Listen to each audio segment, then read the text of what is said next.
Hi everybody, welcome to Lathus Kitchen. After watching this video, do subscribe to our channel and do press the bell icon. Today I'm going to show you how to make a very quick paneer creamy gravy recipe. It's very simple, can be made in just 2 to 3 minutes if you have all the ingredients in place.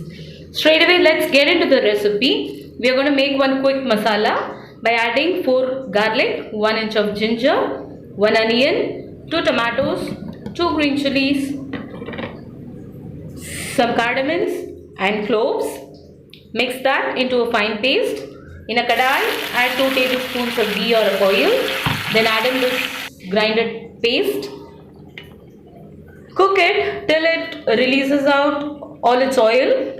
Once it starts releasing its oil, which means the gravy is cooked, add in the spice powder like chili powder, coriander powder and turmeric powder. Mix well. Cook till the raw smell goes from the spice powders. Add some salt which will fasten up the cooking. When you are making any gravy, it's better to add the salt at the beginning. Then add some crushed kasturi methi. Now the gravy is almost done. Now time to add in the paneer. Add in the paneer. Saute it well for 2 to 3 minutes. You may want to add a dash of butter,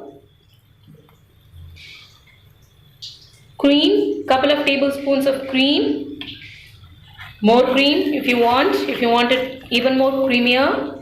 So the measurement is totally up to you how more creamier you want the gravy to be. So I'm using 2 spoons of cream today. So mix well. Once you add in the cream, don't cook too much. Just give it a gentle saute. Add in some chopped coriander leaves to finish off the dish. That's it. A very quick, fast paneer creamy gravy is done in 4 minutes through Lathus Kitchen. So friends, do subscribe to our channel if you have still not. Recipes are very simple but yet very tasty and delicious. Do not forget to press the bell icon so that you will get notified on all our future recipes. Do write into us how the recipes are turning out. Look forward to hear from you. Thank you so much for watching.